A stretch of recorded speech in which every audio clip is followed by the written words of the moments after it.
పంపిస్తలే feed అందరికి పంపిస్తాను. మీరు టైమింగ్స్ ఫాలో అవుతలేరు. మీరు కాదు మీ మనోళ్ళే నాతో 5:30కి అన్నాడు తెలుసా. 5 నుంచి 6:30 దాకా ర్యాలీ చేస్తాం, తర్వాత క్యాండిల్స్ పట్టుకొని ఇవాళ అర్పిస్తాం అని చెప్పేసి అన్నాడు 6:30 తర్వాత.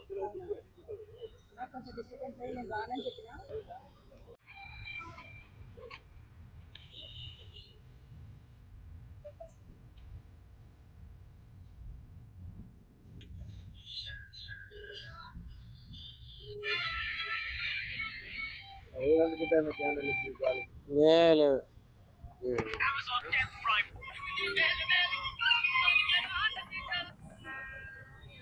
3 నిమిషాలు అటెన్షన్ ఉండండి దయచేసి అందరూ. రైట్, అందరు పట్టు. బాబు రండి రండి, వెళ్ళకండి. ఇవాళకి మా కొడుకు చనిపోయి 40 రోజులు అవుతుంది. అయితే అక్కడ పోస్ట్ మార్టం కూడా వాళ్ళు దాదాపుగా ఆత్మహత్యనే అని వాళ్ళు అంటారు. అయితే మాకు ఏం న్యాయం జరగలేదని అనిపిస్తుంది. నా కొడుకు ఆత్మహత్య చేసుకునే అంత పిరికివాడు కాదని అనిపిస్తుంది. ఖచ్చితంగా దీన్ని మేము రీపోస్ట్ మార్టం కోరుకుంటున్నాం. సిబిఐ మళ్ళీ ఎంక్వైరీ చేయాలని మళ్ళీ కోరుకుంటున్నాము. కోర్టుల కేసు కూడా వేసేస్తాం ఇవాళ పోయి. ಅವರು ఈ కాలేజీ వాడు కూడా ఏం పట్టించుకుంటలేడు. కాలేజీ వాళ్ళ పిల్లగాళ్ళు అంత బెదిరించినా చేసిన వాళ్ళు కాలేజీ వాళ్ళని కూడా ఏం పట్టించుకుంటలేరు. ಅವರು దీని మీద అందుకే ఈ కేసు సిబిఐకి అప్పగించాలని నేను కోరుకుంటున్నాను. నమస్కారం. మాకు ఇంత చేసినా ఏం చేసినా ఎక్కడ న్యాయం జరుగుతలేదు. అక్కడ సింగరాయకొండలో కూడా ఎవరు పట్టించుకోవడం లేదు. అక్కడ ఆత్మహత్య అని రిపోర్ట్ వచ్చింది, కానీ ఆత్మహత్య చేసుకునే అంత పిరికివాడు మా అబ్బాయి కాదు. దయచేసి అది మంచిగా ఇన్వెస్టిగేషన్ చేసి ఎవరు చేసిండ్రో కొంచెం వాళ్ళని బయటకు రప్పియండి. ఎక్కడ ఏ పేపర్లు ఇక్కడ ఇయ్యలేరు అక్కడ ఇయ్యలేరు అంటారు. ఎన్ని అక్కర్లో తిరిగి ఎన్ని ఇచ్చినా కానీ ఇన్వెస్టిగేషన్ మాత్రం సరిగ్గా చేస్తలేరు. దయచేసి మంచిగా చెయ్యండి, చేసి మాకు న్యాయం చెయ్యండి. మా కొడుకైతే ఆడిపోయి అయితే చావాల్సిన అవసరం లేదు. చనిపోవాలనుకుంటే ఇక్కడ ఎన్నో ఉన్నాయి చావాలనుకుంటే, కానీ మరీ అంత దూరం పోయి అయితే చావడు కదా. కనీసం అక్కడ కూడా మీకు అర్థమైతలేదు, ఆ బండ అవన్నీ ఏం అర్థమైతలేవా చూస్తే కూడా. ఎక్కడ కూడా న్యాయం జరుగుతలేదు. ఏం పోలీస్ స్టేషన్లో వీళ్ళేం మనుషులు నాకేం అర్థమైతలేదు. అటు కాలేజీకి పోతే వాళ్ళు ఏం లేదు, ఇక్కడ ఇటు పోతే ఏం లేదు. ఇక ఎక్కడికి పోవడం మాకు అర్థమైతలేదు. మరి ఇక మేమే తిరిగి మేమే వచ్చేటట్టున్నాం.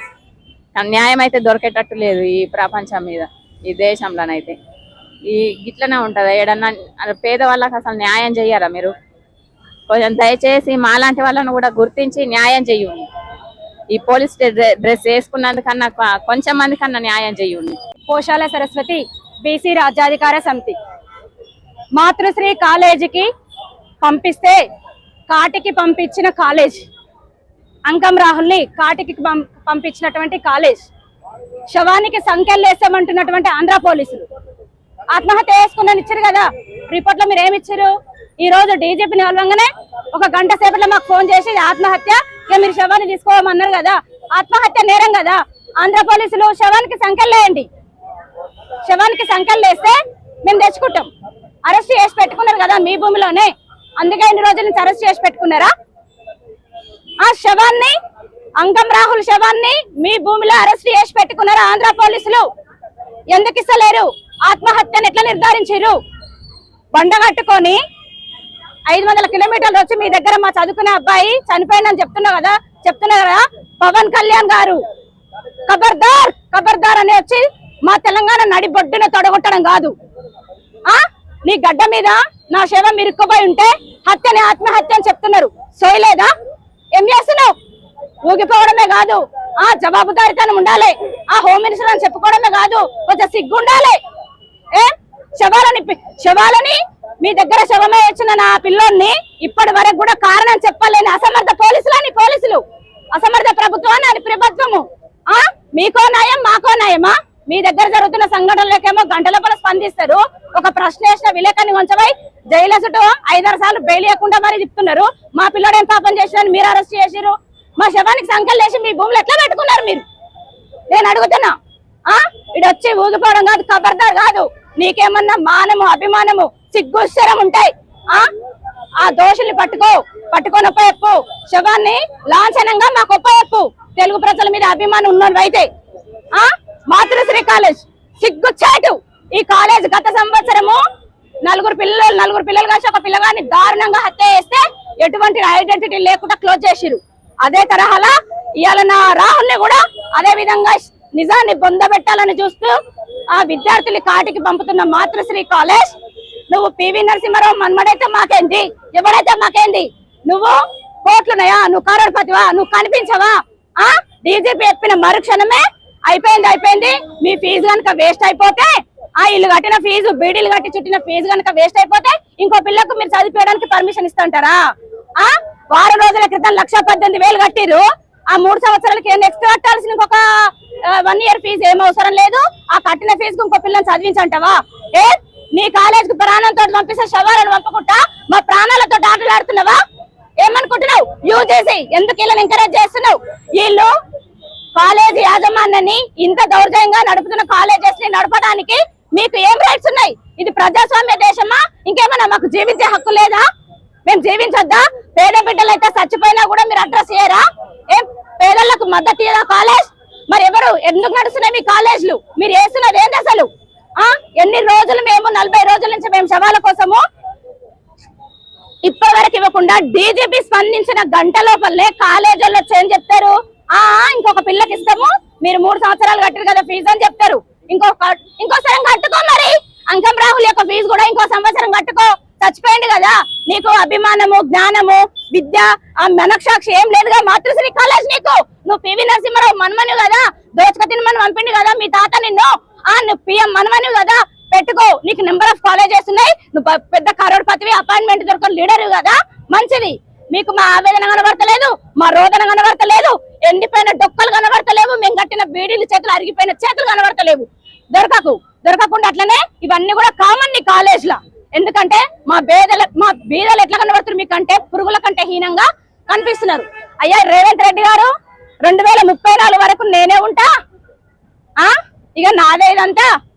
నేను నిధి, బంగారు నిధి, ఒక్క రంగారెడ్డి జిల్లాలోనే శాంపుల్ గా 3,000 నుంచి 3,500 కోట్ల రాబడి విద్యార్థులు ఫీజుగా కడుతున్నారంటే నువ్వెందుకు ముట్టి కింద ఈ సేట్ పెట్టుకున్నావో చెప్పాలి మాకు. ఇవాళ ఏమంటున్నావు? అయిపోయింది, పోలీస్ ఇన్వెస్టిగేషన్ అయిపోయింది, ఆత్మహత్యను డిక్లేర్ చేశారు. పోలీసులు ఎంబడే ఇప్పటి వరకు స్పందించని తెలంగాణ పోలీసులు డీజీపీ కనుక సురక వేయంగానే అది క్లియర్ గా హత్య అని తెలుస్తుందని డీజీపీ గారు చెప్పంగానే మరుక్షణం ఒక 1 అవర్ లోనే అది ఆత్మహత్య. మీరు ఎక్కడైనా ర్యాలీలు చేస్తారని ఫోన్లు చేస్తారు కదా, ఇట్లా ర్యాలీలు చేస్తారు. వీళ్ళని మీరు అరెస్ట్ చేయండి, వాళ్ళేమో శవాలను అరెస్ట్ చేస్తారు, మీరేమో తల్లిదండ్రులను అరెస్ట్ చేయండి. ఇక్కడే ఉన్న మమ్మల్ని అరెస్ట్ చేయండి, మేము మద్దతు ఇస్తున్నాం కదా, తోటి తల్లులుగా మేము మద్దతు ఇస్తున్నాం కదా, మమ్మల్ని అరెస్ట్ చేసి సంఖ్యలు వేసి పెట్టండి. మీరు ఎట్లా జర్నలిస్టులు మాట్లాడతారని ప్రశ్నించడం అరెస్ట్ చేస్తారు కదా, ఇక్కడ వీళ్ళని అరెస్ట్ చేయండి. ఎందుకంటే ఎక్కడ ప్రశ్నించినా, ఎక్కడ న్యాయం కావాలన్నా, ఎక్కడ మేము బీదవాళ్ళం ఉన్నా మీరు అనచడానికి మేము ఓటేసే బ్యాంకుల లెక్కనే కనిపిస్తున్నాం తప్పితే మేము మీకు మనిషి లెక్క కనిపిస్తలేము, కనిపించం కూడా. ఇంకా ఆ మౌనవ్రతం వాడుతున్న మంత్రులారా మీరు మౌనంగానే ఉండండి. మీ బాస్ ఏది చెప్తే సిట్ అంటే సిట్, స్టాండ్ అంటే స్టాండ్. మీరు మాట్లాడకండి, మీకు అవసరమే లేదు. మీరంతా బీసీ మంత్రులు కాదు, అంత రెడ్డి మంత్రులు, రావు మంత్రులు. మీ పేర్లకు తోకలు తొలగించుకొని అలా కార్లు వెనకంగా ఇంకో కార్లో పోండి, మీకు అంతే వనుకొస్తుంది. ఎవ్వరు కూడా రెస్పాండ్ అవ్వకండి. కల్వకుంట్ల సంజయ్, ఇక నువ్వు ఇప్పటికే స్టాప్ అయిపోతావు, చెప్తున్నా కదా. నెక్స్ట్ ఇదే అంకం రాజేశ్వర్ నిలబడతాడు నీ ఏరియాలో. నీకు చేత కాదు, నీకు దమ్ము లేదు. నువ్వు ఓటు వేయించుకొని అంకం రాహుల్ని అంతకంటే ముందే నువ్వు హత్య చేసినావు ఓటేసుకొని. ఇక నీది అయిపోయింది, ఇంకా నువ్వు ఆ ఏరియాకు రాకు. ఏం ధర్మపురి, నువ్వేం చెప్పినావు? అరవింద్, మా వాళ్ళు కార్యకర్తలు ఫోన్ చేస్తే అది ఆత్మహత్య అయిపోయింది అయిపోయింది అని ముచ్చటింటుంది, కానీ నీకు ఫోన్ చేసింది ఇది చెప్తందుకేనా నీకు మేము మిమ్మల్ని కాంటాక్ట్ అయ్యింది? ఇదేనా న్యాయం అంటే? ఇదేనా ధర్మం అంటే? ఇదేనా నువ్వు ప్రమాణ స్వీకారం చేసుకున్నప్పుడు రాజ్యాంగం మీద ఓటా కేసు వచ్చింది ఇందుకేనా? ఎట్లా అనుకోని పాలిస్తున్నారు? మేము పురుగులం అనుకుంటున్నారా, చీమలు అనుకుంటున్నారా, ప్రజలు అనుకుంటున్నారా? మేము ఓట్లు వేస్తే మేము కట్టే ట్యాక్సులతోటి బతుకుతున్నాం. మీరంతా కూడా ఇంత దౌర్జన్యంగా, ఇంత దారుణంగా, ఇంత ధీరమైన స్థితిలో నా ప్రజలు, నా పేద తల్లిదండ్రులు రోడ్లు పట్టుకొని 40 రోజుల నుంచి తిరుగుతుంటే సిగ్గు అనిపిస్తలేదా? వచ్చి వెనకాల నిలబడుతున్న సోయి లేదా? ఓట్లు అడుగుతప్పుడేమో చిప్ప పట్టుకుంటారు, ఓట్లు ఎత్తుకున్నాకనేమో కట్ట పట్టుకుంటారు. ఇదేనా మీ పద్ధతి? ఇందుకేనా మీరు వచ్చింది? ఆ పొన్నం ప్రభాకర్ అన్న హైదరాబాద్ ఇన్ఛార్జ్ కాదు, ఇదే హైదరాబాద్ లా అదే నారాయణగూడలో నా ఆఫీస్ లా ఏడ్చి పండుకోక 4 రోజులకు 3 రోజులకు తల్లడిల్లిపోయి హాస్పిటల్ అడ్మిట్ అవుతుంది తల్లి. నువ్వు తల్లి పుట్టలేదా? నీకు పిల్లలు లేరా? నువ్వు ఒక తండ్రివి కాదా? నీకు అభిమానం లేదా? నువ్వు బీసీ బిడ్డవు కాదా? నువ్వు ఈ కుటుంబాలకి రాలేదా? నువ్వు ఎందుకు రావన్నా? ఏమిటికి రావు? ఎందుకోసం రావు నువ్వు? ఇది ప్రజాస్వామ్యం కాదా అన్న? ఇలా కడుపులు కావన్నా? ఇలా ఓట్లు నీకు అవసరం లేదా అన్న? అంటే నోరు లేని కులం అయితే ఇంతగానో ఉంటారా అన్న? అదే ఒక ఎస్సీ అయిన ఉంటే ఈ రోజు బగ్గుమనేది. నేను చెప్తున్నా, ఒక ఎస్టీ అయి ఉంటే బగ్గుమనేది. ఏం నోరు లేని కులం అన్నా? ఈ యొక్క రెడ్ అయ్యేది ఉంటే అసలు ఇలాక కాదు 2 రోజులనే ఆమె చేయలేదు. దిశ కేసులో 4గురిని చేసినట్టు చేస్తుంటివి. ఎందుకన్నా మీకు కళ్ళు కనబడతలేవు? అక్క కొండ సురేఖ అక్క, కులం నుంచి నిన్ను బహిష్కరించాలి. నీకేమన్నా ఇంకా ఒక తల్లి అయితే రా. ఇన్ని రోజుల నుంచి పిలుస్తుంటే మీడియా చూస్తలేవా? నీకు బొట్టు పెట్టి చెప్పాలక్క? వరంగల్లో గింతేదన్నా పోయి ఉరికితే కూర్చుంటావు కదా ప్రతి దావత్ కాడ. ఇది కూడా దావత్ అనుకోని రాక అరెస్ట్ చేస్తారంట తెద్దాం దా శవాన్ని. ఇదేనా ప్రజాస్వామ్యం అంటే? అంటే న్యాయం అమ్ముడుపోయిందా? ధర్మం చచ్చిపోయిందా? మా మనుషులు మీకు మనుషులు లేక కనిపిస్తలేదా? వీళ్ళు ఏమంటారు, వీళ్ళు రాజ్యాంగం కిందికి రారా? నెక్స్ట్ పార్లమెంట్ లో వీళ్ళకి అసలు ఓటు లేదా? ఎందుకని మీరు ఎవరు స్పందిస్తలేరు? ఏమిటికి స్పందిస్తలేరు? ఎన్ని రోజులంటే వీళ్ళు ఇట్లా ఆవేదనతో ఉండాలి? హత్యని ఆత్మహత్య అని ఎట్లా చెప్తారు? అబ్బాయి సెల్ ఫోన్ ఎక్కడ పోయింది? ఆ అబ్బాయిని 4 రోజులు టార్చర్ చేసిన వీడియో కాన్ఫరెన్స్ ఎక్కడ పోయినాయి? నేను అడుగుతున్న సమాధానం చెప్పండి. నేను విన్నా వాడి కాన్ఫరెన్స్ విన్నా. తల్లిదండ్రులు పెంపకాన్ని నిరూపించుకోవడం కోసం తిరుగుతున్నారు, మీరేసే ముష్టి కోసం కాదే. మాతృశ్రీ కాలేజ్ మళ్ళీ చెప్తున్నా, నువ్వేసే 5 లక్షలు 10 లక్షలు తిరుగుతుంది అనుకుంటావా? గాడిగా నీ బిచ్చం కోసం తిరుగుతుందంటారా? నా పిల్లలు పెంచిన పెంపకము. నేను గరీబ్ అయినా దొంగతనం చేసి సాధలేదు, బిడీలు చుట్టి నా పిల్లలు పంపించా సాధినా. ఇలా నీ కాటికి పంపించినవరా?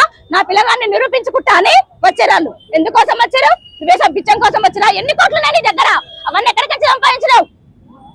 ఇంత అవమానపరిచి, ఇంత అగౌరవపరిచి ఈ రోజు ప్రజల పైన జరుగుతున్న అగౌరవానికి సాక్ష్యమే ఈ తల్లిదండ్రులు. పేదవాళ్ళని కిందేసి తొక్కుతున్నారని సాక్ష్యమే ఈ తల్లిదండ్రులు. ఇలా తెలంగాణ ప్రజల్ని కంటికి కనిపించిన సాక్ష్యమే వీళ్ళు. కంటికి కనిపించకుండా వేల కోట్ల రూపాయలు మీరు ఎట్లా దోసుకుంటున్నారు? ఒక రంగారెడ్డినే 3,000 నుంచి 3,500 ఒక సంవత్సరానికి విద్య మీద పోతున్నాయి. అంటే వైద్యం మీద ఎంత పోతున్నాయి? అన్ని డిస్ట్రిక్ట్ల నుంచి ఎంత పోతున్నాయి? మంచిగా తింటేందుకు మరిగి ఒక్కని కూడా నోరు వస్తలేదు. తినేది 3 పూటలు అన్నమే కదా, గడ్డ అయితే కాదు కదా.